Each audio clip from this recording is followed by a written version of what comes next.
dito sa bibingkinitan ng aking kaibigan. Ito lang po ay aking istoryahan ng isang magandang istorya. So, pare, itong merong lumang bahay.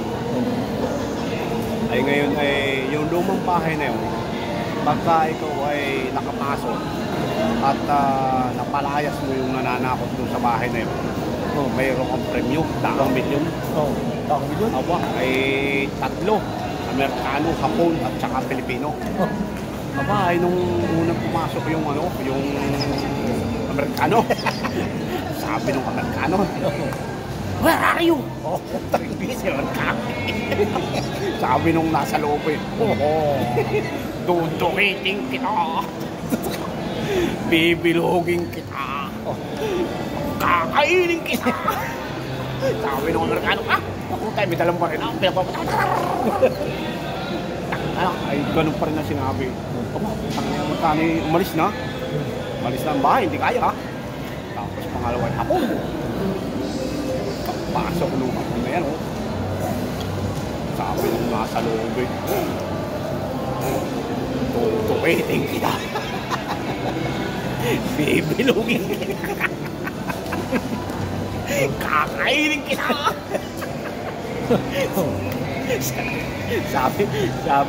Sabi nung Hapon eh, "Anatada, wari, disuka." Hapon eh. Ibig sabihin eh, "Sino ka?" And dala nung Hapon ay samurai. Tapos sabi nung Hapon eh, "Sugata, Misite."